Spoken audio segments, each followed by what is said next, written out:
निजशक्त्याशेषाणां सर्वेषामन्तरङ्गसङ्गानां कर्तव्यः परिहारो मार्दवशौचादिभावनया नितमार्दवशौचादिभावो पूर्वक निज शक्ति से अवशेष सब ही अंतरंग परिग्रहों को छोड़ दे। आज 10 लक्षण धर्म का 5वां दिन है और हिंदी कैलेंडर के अकॉर्डिंग भाद्रपद शुक्ल 9 यानी उत्तम शौच का दिन है। शौच का अर्थ हम हमेशा लेते हैं पवित्र, प्योर, क्लीन, साफ, आत्मा की जो शुचिता है वो ही यहाँ पर शौच है। और उत्तम शौच धर्म तब प्रकट होता है जब ये आत्मा में निर्लोभता आती है। तो निश्चय से तो देखा जाए तो यहाँ पर मुख्यतया मुनियों के जो 10 धर्म है उनकी बात चलती है, तो मुख्य रूप से मुनि और गौण रूप से गृहस्थों के लिए ये लागू होना चाहिए। अब उत्तम शौच जो धर्म है वो आता है लोभ के अभाव में, यानी लोभ रूप विकार जब आत्मा में नहीं होता है तभी उत्तम शौच धर्म प्रकट होता है। शुरू के 3 जो हमने धर्म देखे उसमें उत्तम, क्षमा, मार्दव और आर्जव, इनमें क्रोध, मान और माया कषाय के अभाव रूप बताया था। अब यहाँ पर लोभ के अभाव रूप बताया जा रहा है। तो चारों कषाय में से लोभ एक राग रूपी कषाय है, यानी कुछ कषाय ऐसी होती है जो द्वेष होने पर उत्पन्न होती है और कुछ ऐसी है जो राग होने पर उत्पन्न होती है। तो लोभ उसमें से एक है जो राग होने पर उत्पन्न होती है। आपको लोभ कोई चीज़ से तब होता है जब आपको उससे स्नेह हो, आप उस वस्तु या फिर उस पर्सन को अपने पास रखना चाहते हो, तभी आपको उसका लोभ होता है। और लोभ की अधिकता में आपको ज़रूरत से ज़्यादा वो चीज़ की आवश्यकता पड़ती है।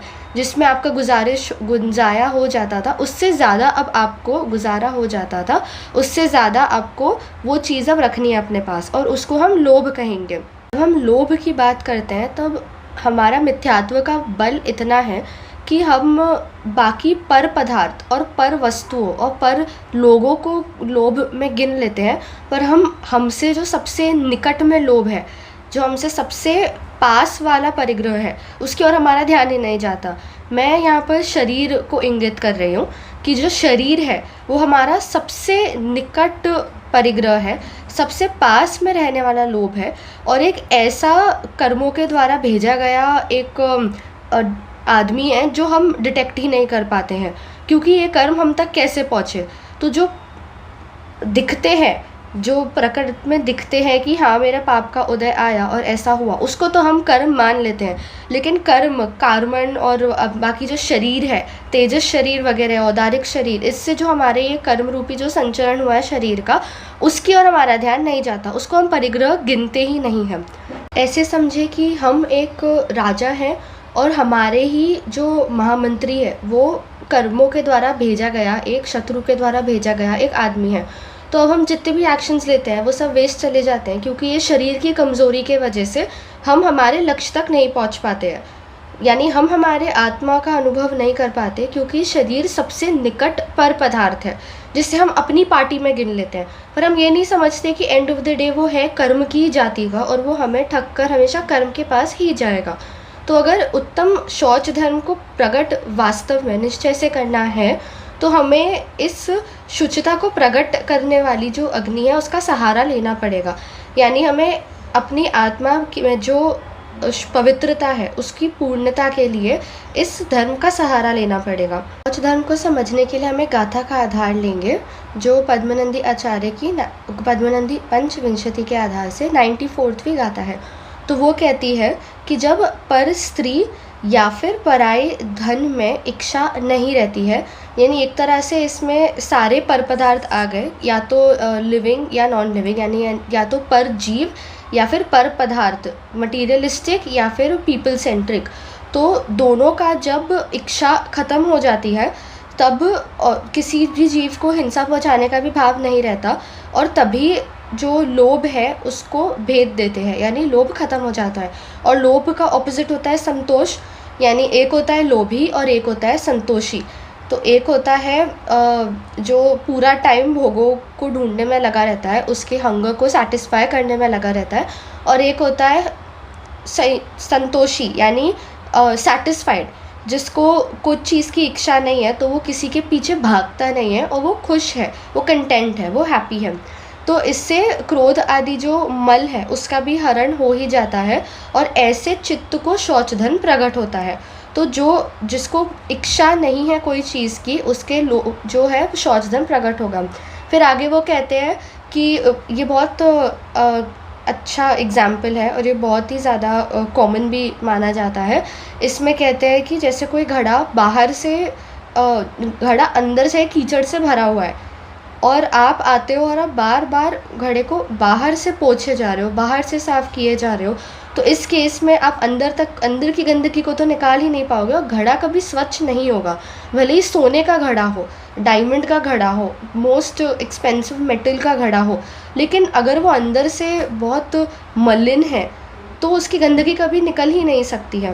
तो जैसे घड़े में के अंदर मदिरा भरी पड़ी हो और आप उसे कितनी बार बाहर से धो लो वो साफ़ नहीं होगी, वैसे ही ये आत्मा में भी जब तक आप बाहर से कितने ही व्रत कर लो, कितने ही उपवास कर लो, कितने ही आप मंदिर चले जाओ और कितनी बारी शुद्ध पानी से हज़ारों बार नहा लो, एकदम प्योर हिमालयन मेल्टेड वाटर से भी आप नहा लो, तो भी आपके वो कर्म नहीं धुलेंगे, या फिर वो पाप, वो गंदगी जो आपके अंदर मोह राग द्वेष क्रोध आदि का क्षय रूप है, वो नहीं धुलेगी। इसके लिए एक और उदाहरण है कि जैसे एक बहुत एक्सपेंसिव, बहुत आलीशान, सारे मॉडर्न फीचर्स सहित एक फ्रिज है, लेकिन उस फ्रिज के अंदर एक सड़ा हुआ खाना पड़ा हुआ है।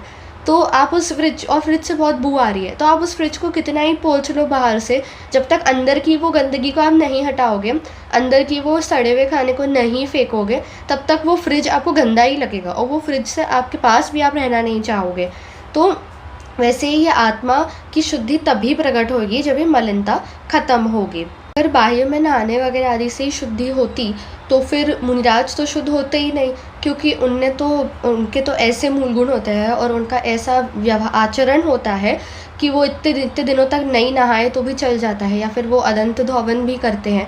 यानी अगर शुचिता सिर्फ इन्हीं चीज़ों से डिपिक्ट होती, यही क्राइटेरिया होता, तो कितने ही लोग हमारी नज़रों में शुद्ध नहीं रहते, लेकिन ऐसा नहीं है, क्योंकि उनका निर्विचिकित्सा अंग भी होता है।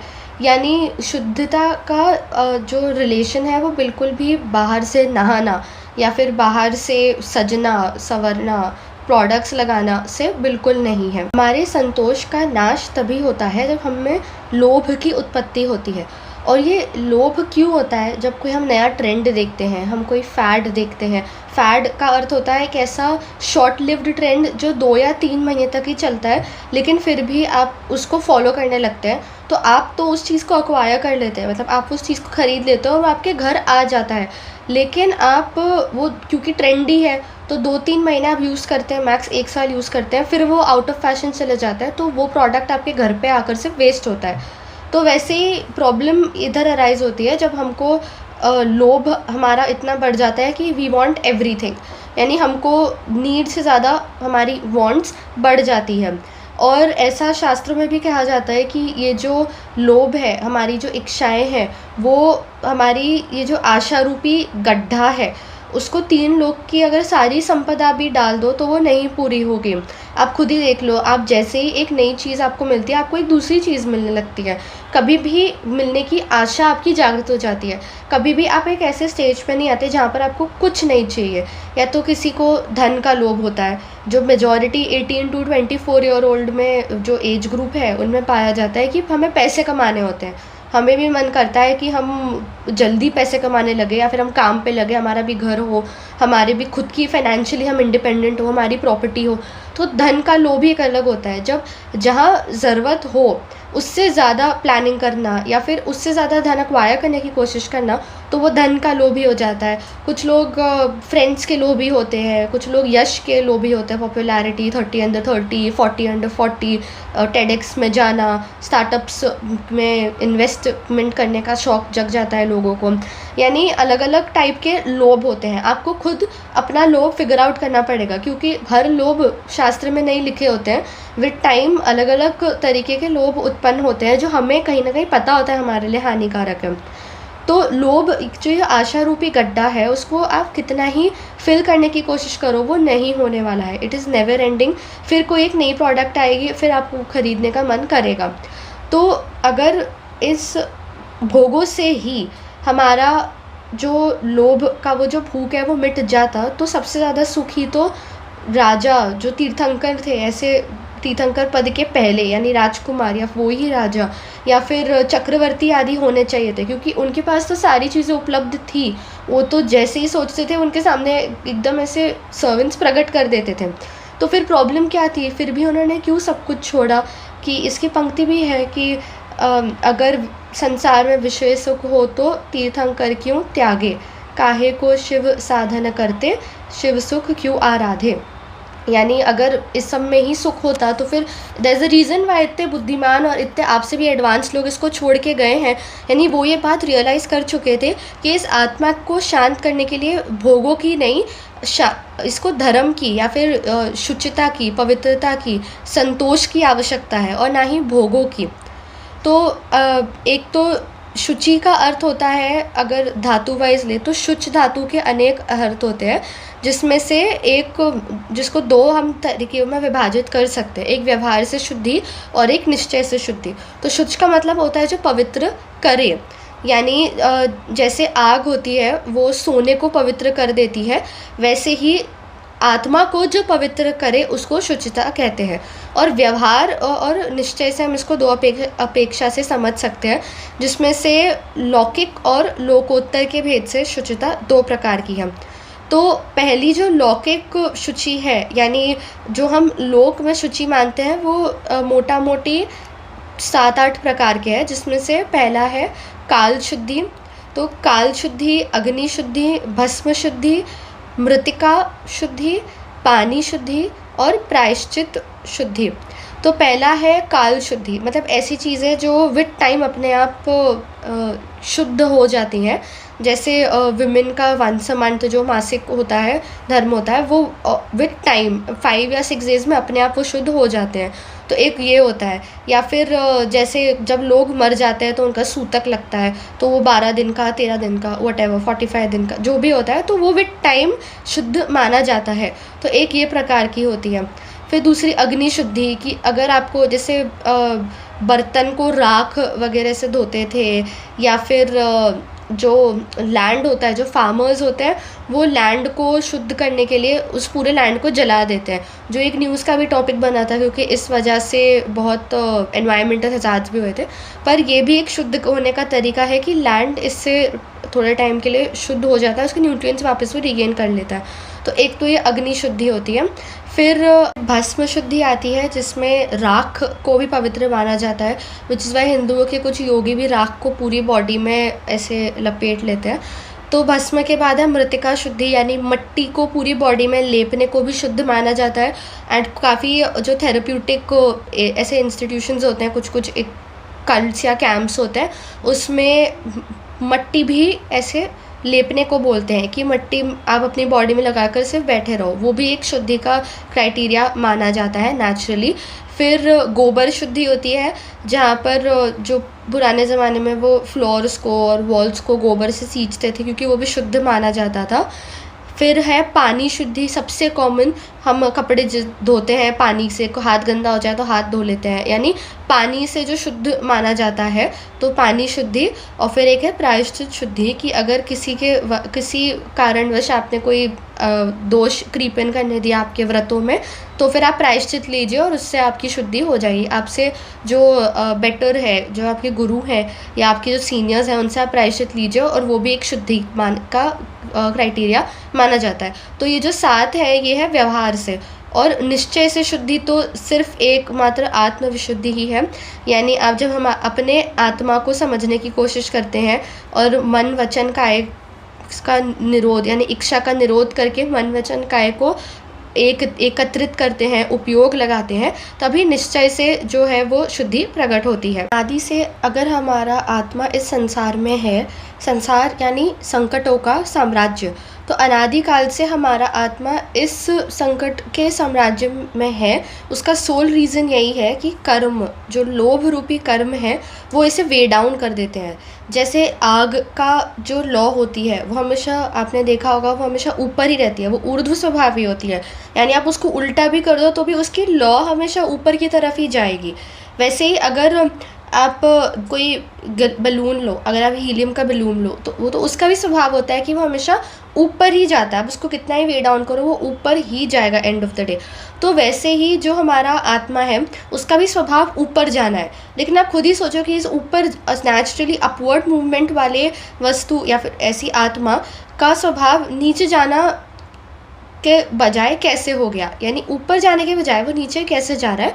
तो वो इस कर्मों के वेट के वजह से है। यानी जब ये कर्म या आत्मा में मोह राग द्वेष उत्पन्न होते हैं और ये कर्म भागे भागे इनके पास आ जाते हैं, तो इस वजह से वो वे डाउन होकर वो नीचे जाता रहता है। तो वैसे ही अगर इस चेन को ब्रेक करना है तो लोभ रूपी पाप का, लोभ रूपी कषाय का सबसे पहले हमको नाश करना चाहिए। इसके लिए एक गाथा भी आती है कि पाप का मूल लोभ है। पाप होता है तो मेनली लोभ के वजह से ही। व्याधि का जड़ गरिष्ठ पदार्थ का सेवन है। अगर कोई बीमारी होती है तो वो गरिष्ठ पदार्थ के सेवन के वजह से ही होती है। शोक संताप का कारण स्नेह है, यानी आपको आपकी प्रिय वस्तु आपसे छिन जी जाए तो आपको शोक होता है, आपको संताप होता है। क्यों? क्योंकि आपको उस वस्तु से स्नेह है।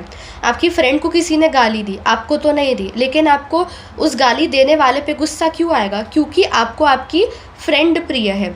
तो वैसे ही हमारी आत्मा को जो ये लोभ है, वो पाप का मूल कारण आत्मा के लिए लोभ ही है, और इसका परित्याग करने में सारे पापों का एक तरह से नाश हो जाएगा। इसलिए सबसे पहले इस पर हमको एक्ट करना चाहिए। नए लोभ के एक्विजिशन के अलावा एग्जिस्टिंग जो हमारे पास अभी विद्यमान है पर पदार्थ या फिर ऐसे लोग, उनको भी बचाने के चक्कर में हम बहुत पाप कर लेते हैं।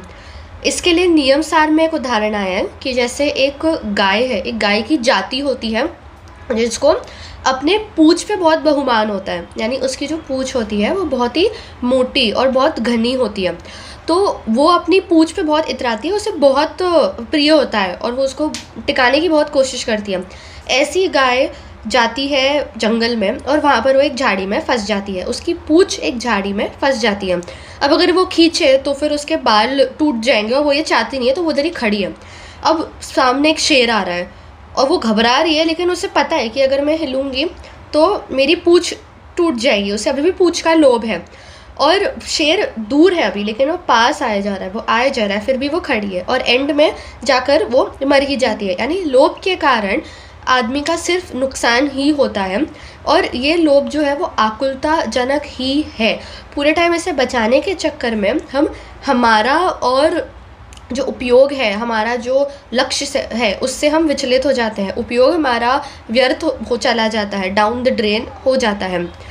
और एक स्टडी भी है, I had read a book, उसमें आया था कि कस्टमर्स आर, मैं उसमें से एक पार्ट पढ़ रही हूँ कि customers are no longer buying products, they are buying experiences that delight them, develop emotional bond with the product. यानी आप अगर गहराई में जाए तो आपको उस वस्तु से राग नहीं है, आपको उस इंसान से राग नहीं है, आपको जो फीलिंग उत्पन्न होती है, वो जो राग रूप भाव, स्नेह, हास्य, वो जो परिणाम आपके उत्पन्न होते हैं, आपको जो अनुकूलता भासित होती है, इज़ द राइट वर्ड, वो यहाँ पर टारगेट किया जा रहा है। एक होते हो आप, एक होते हैं पर, और एक होता है उनके दोनों के बीच का कनेक्शन। तो यहाँ पर उस कनेक्शन की बात कर रहे हैं कि आप और पर वैसे तो स्वतंत्र है, लेकिन कब आपको उनकी कोई भी मूवमेंट से, कोई भी अनुकूलता या प्रतिकूलता से फ़र्क पड़ता है, कब आपको उससे थोड़ा सा भी आप विचलित होते हो, जब उनके बीच का कनेक्शन स्थापित होता है। तो आपको भी जो नया प्रोडक्ट आप खरीद रहे हो उसमें इतनी रुचि नहीं है, पर उस प्रोडक्ट की वजह से आपको कैसा फील हुआ उसमें आपको ज़्यादा रुचि है। और यही तो ब्रांड जो एक बनाते हैं, जो बेचना अपना प्रोडक्ट चाहते हैं, वो इस पर फोकस करते हैं। एक फरेरो रोशर की चॉकलेट कोई ऐसे ही दे दे प्लास्टिक के रैपर में, तो उसके सेल्स 25% कम हो जाएंगे, लेकिन उसका जो खोलने का एक प्रक्रिया है, उसकी जो एक फॉइल है, उसका रैपर है, वो गोल्डन कलर है, वो जो आपके ब्रेन में एक काइंड ऑफ एक्साइटमेंट उत्पन्न करता है, उसकी जो फॉर्मेशन है, वो सब इम्पॉर्टेंट है उस एक्सपीरियंस के लिए। तो वैसे ही हमारी जो अगर पर पदार्थ में वृंच मात्र भी रुचि है तो वो इसलिए है क्योंकि हमने ही हमारे मन में उसके बीच में एक डोरी खुद बनाई है। जैसे स्पाइडर होता है वो वेब अपना खुद ही बनाता है, वैसे हमने इतने सारे वेब्स बना दिए अलग अलग पदार्थों के साथ जहाँ हमें ऐसा आभास होता है, हमें ऐसा भासित होता है कि इसके जाने या आने से हमें कुछ फ़र्क पड़ेगा। तो अनुकूल या प्रतिकूल संयोग नहीं होते, अनुकूल या प्रतिकूल वो भासित होते हैं। आज के जो सुख का क्राइटेरिया है उसका एक वर्स मुझे मिला है जिसमें कहते हैं कि पहला सुख निरोधी काया। यानी हम क्या मानते हैं कि हमारा पहला सुख क्या होना चाहिए, हमारा शरीर सबसे स्वस्थ होना चाहिए। ऐसा शरीर जो सबसे निकट पर पदार्थ है, जिसका हमें भेद विज्ञान करना चाहिए, जिससे हमें दूर भागना चाहिए। अक्सर लोग इसी की कामना करते हैं कि हमारा जो काया है वो सबसे स्वस्थ हो, सबसे पवित्र हो, यानी एकदम निरोगी हो। दूसरा सुख घर में हो माया, यानी दूसरा सुख लोग मानते हैं कि पहले तो हमारा शरीर स्वस्थ हो, फिर दूसरा हमारे घर में थोड़ा पैसा हो, यानी हमें कभी धन की कमी नहीं होनी चाहिए। तो ये एक कैटेगरी है जिसको लोग सुख का जनक मान लेते हैं। तीसरा सुख कुलवंती नारी, यानी एक पार्टनर, एक ऐसा पर्सन जिससे आप अपने सुख और दुख बांट सकते हो। This is what people crave. ऐसे ही चीज़ों को लोग सुख के क्राइटेरिया में मान लेते हैं। चौथा सुख पुत्र आज्ञाकारी, एवरीबडी लाइक्स कंट्रोल। सब चाहते हैं कि उनके वश में चीज़ें रहे, और अगर खुद का सगा स्पाउस, खुद का सगा पुत्र आपकी बात नहीं माने तो आपको बहुत ज़्यादा क्रोध उत्पन्न होता है। तो सब यही कामना करते हैं कि चौथा सुख क्या होगा कि मेरा पुत्र आज्ञाकारी। पंचम सुख प्रमुखता घर बाहर, यानी मेरा मैं थोड़ा हाई पोजीशन पे हूँ, घर में बाहर में मेरी माने लोग, मेरे अंडर लोग काम करें, ये लोग कामना करते हैं। छठवां सुख समाज में आदर, कि क्लोज संपर्क के भी जितने नहीं पर पूरे समाज में रिस्पेक्ट होनी चाहिए। इससे अधिक और क्या भाई, 3 लोग की संपत्ति पाई। यानी जनरली लोग इसको ही सुख मानते हैं और लोग इसका ही लोभ करते हैं, जो एक बहुत एक बहुत गहरा मिथ्यात्व हमारे अंदर घुसा हुआ है, जो ये एड्रेस नहीं कर पाता है, जिसको हमें समझना बहुत ज़रूरी है। क्योंकि अनादिकाल से हम यही तो करते आ रहे हैं। ऐसा कौन सा पदार्थ है और ऐसी कौन सा संयोग है, ऐसे कौन से लोग हैं और ऐसे कौन से काल में ऐसा कौन सा टाइम आया है जब आपको ये सब ना मिले हो। यानी आपको कभी ना कभी अनादिकाल से इतने भवों में जितने आप पैदा हुए हैं आपको सबका संयोग हो चुका है, लेकिन फिर भी हम अभी भी इसी को क्रेव करते हैं और इसी के पीछे भागते हैं। तो हमसे बड़ा मूर्ख कौन। ये तो ऐसे हुआ जैसे वो एक गधे के सामने गाजर रख देते हैं और एक स्टिक में टांग कर, और वो गधा भी भागा जा रहा है, वो गाजर भी भागे जा रहा है। उसे लग रहा है कि उसे कभी ना कभी एक तो वो अल्टीमेट सुख की प्राप्ति हो जाएगी, और दूसरा उसे लग रहा है कि उसको मिलने से वो खुश भी हो जाएगा। तो बहुत गहरा एक फ्लॉ है जो सुधारने की बहुत आवश्यकता है। True happiness actually lies in contentment, यानी वास्तविक सुख है संतोष रहना। वो इसीलिए क्योंकि अगर संयोगों का रिलेशन हमारी खुशी से होता तो फिर मुनि तो सबसे दुखी होने चाहिए थे, क्योंकि उनके पास तो कोई संयोग ही नहीं है शरीर के अलावा, जिसको भी वो अपना नहीं मानते हैं उसके सिवाय तो उनके पास कोई संयोग ही नहीं है। तो अगर संयोग ही खुशी देती तो आप तो सबसे सुखी होने चाहिए, पर आप नहीं हो। कभी कभी आप भी क्रोधी होते हो, मानी होते हो, आप भी डिससेटिस्फाइड होते हो, आप इरिटेटेड होते हो। तो ऐसा क्यों है, यानी कहीं ना कहीं कुछ ना कुछ फ्लॉ है हम में, कहीं हम गलत जा रहे हैं। और वो इसलिए है क्योंकि इन पदार्थों को हम हमारे सुखकर्ता मान लेते हैं। हम मानते हैं कि इनसे हमें सुख मिल जाएगा, पर ऐसा नहीं होता है। एक और एग्जाम्पल है सिंपल इसके लिए, कि जैसे कोई 99 ला रहा है अपने पेपर में और उसको मार्क्स तो अच्छे मिल रहे हैं, पर वो खुश नहीं है, वो सेटिस्फाइड नहीं है, वो संतोषी नहीं है, वो मार्क्स का लोभी है। यानी वो 100 चाहता था और उसे 99 मिला, वेराज किसी को 50 आया है वो बहुत खुश है, क्योंकि नॉर्मली वो 30 लाता है, इस बार उसको 50 मिला।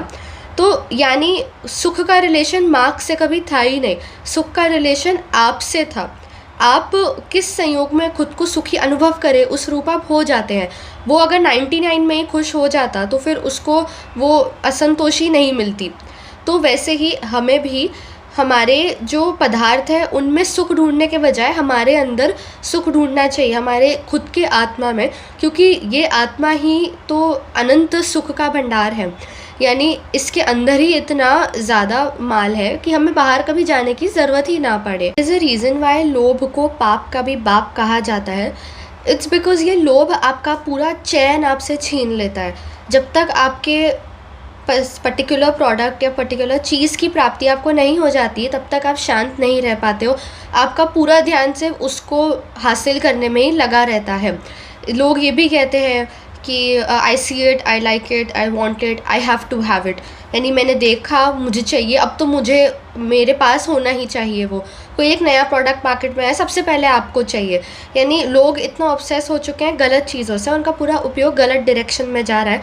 जबकि हमारे जहाँ हमें कंजर्व करना चाहिए, जहाँ हमें एग्जिस्टिंग जो हमारे पोजेशंस हैं उससे भी निवृत्त होना चाहिए, वहाँ उल्टा हम और नए लाने में और नए पदार्थ अपने पास लाने में वो ज़्यादा उपयोग लगाते हैं, जो कि बहुत गलत अप्रोच है और इसीलिए हम इस संसार में भटके हुए हैं। एक और इम्पॉर्टेंट पॉइंट है कि हमें लोभ और परिग्रह के बीच में अंतर पता होना चाहिए। जहाँ परिग्रह बाह्य पदार्थों पे ज़्यादा फोकस करता है, वहाँ लोभ कषाय पे करता है। यानी दोनों में स्लाइट डिफरेंस पाया जाता है कि जो लोभ कषाय है वो तीव्र मंद अंतरंग ज़्यादा फोकस्ड होती है और परिग्रह बहिरंग ज़्यादा फोकस्ड होता है। तो परिग्रह जब होता है तब लोभ कषाय उत्पन्न होती है। एक पॉइंट तो ये, और दूसरा कि हमें अब सेल्फ रिफ्लेक्ट करना चाहिए। मतलब हमें खुद ही हमारे लोभ को डिटेक्ट करना चाहिए और उसे कम करने की कोशिश करनी चाहिए। और एक मैंने जगह पढ़ी थी कि इंट्रोवर्ट्स यूनाइट मगर separately in your own homes. यानी इंट्रोवर्ट्स हम जैसे लोगों को जिन्हें इंटरनली जाना है, जिन्हें अपने में जाना है, तो हमें एकजुट तो होना है। यानी हमें धर्म के मार्ग में, धर्म जो एक कॉमन ग्राउंड है उसमें तो हमें साथ में रहना है। सेम भावना भानी है, अनित्य, शरण, शुचिता, पवित्रता, ये सारी 10 धर्म, 12 भावना, समता, षोडशी, सारी ऐसी भावनाएं भानी है। यानी विषय सेम होना चाहिए पर अलग अलग, सेपरेटली हमें इन योर ओन होम्स, यानी अपने अपने आत्मा में जाकर हमें ये भाव भानी पड़ेगी, क्योंकि किसी के भरोसे हम ये भावना नहीं भा सकते। इसीलिए लोभ का भी हमारे जो स्टेज है उसके अकॉर्डिंग नियंत्रण करना चाहिए, क्योंकि ये लोभ रूपी अग्नि कभी शांत नहीं हो सकती। और ये लोभ रूपी जो आशा रूपी गड्ढा है, ये सिर्फ निराशा से ही भरता है। यानी एंड ऑफ द डे आप इस गड्ढे को भरने की जब भी कोशिश करते हैं, आप भर नहीं पाते हैं। And you always have to settle for less, क्योंकि आप एक्सपेक्ट कर लेते हैं कि मुझे ये मिलना ही चाहिए और मुझे कैसे भी करके ये पाना है। तो आशा है ये कुछ बिंदु आपको भी मदद किए होंगे जितना ये मुझे हेल्प किए हैं। और उत्तम शौच के दिन शुचिता से ज़्यादा, बाह्य शुचिता से ज़्यादा हम अंतरंग में कैसे हम हमारे मन को पवित्र रखें, हम हमारे वचन को पवित्र रखें, काय को पवित्र रखें, और हमारे निमित्त से हम किसी के कलुषता उत्पन्न नहीं हो भावों में, इसका हमें ज़्यादा ध्यान करना चाहिए। जय जिनेंद्र।